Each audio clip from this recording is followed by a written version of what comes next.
სახში რო ვიყავი, თითქოს ვერ ვიტანდი ხოლმე რა, თუდად ხდებოდი, მოდიოდა ეს ბევრი ფიქრები, რაღაც ფოთოები მეწყებოდა და მთელი ამბები. და ეხლა ეს შვებულება შევირგე. განმაგრად მუშაობს, რომ აი რაღაცა ის სტრესი, რაც შეიძლება იმ მომენტში რაღაცა მომაყენოს, ამას შევხედო სხვა თვარი და ძილის წამალი მინდა და არაბელს არსვამ. იმდენად დაგამშვიდებს დუმარების სავარჯიშო, რომ ძილიც თავისებურად ბუნებრივი ძილი დგება. უფრო მეტად მშვიდი გავხდი და რაციონალური ფაქტებისგან გამომდინარე. იმიტომ რომ დიდად ემოციურს მიცნობენ, ყოველთვის აღელვებული ან რაღაცა ისე შევხვდებოდი ხოლმე და ეხლა რაციონალურად ვაფასებ ამ ყველაფერს ძალიან მშვიდად და რომ შვიდად არის, უფრო გაწონასწორებული არის, უფრო აი სხვანაირად უყურებს ყველაფერს.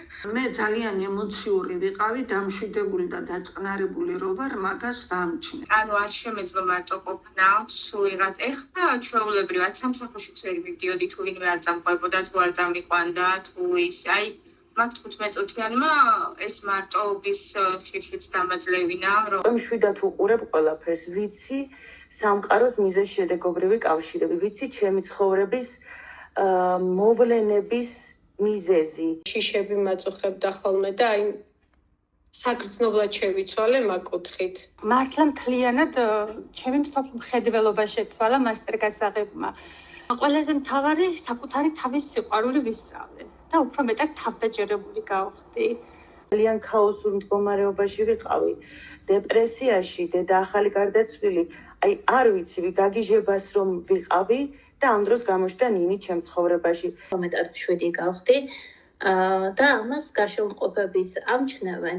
რაღაცნაირი პოზიტივი წამოვიდა უფრო და ამით იმსიმდა თვალები რაღაც.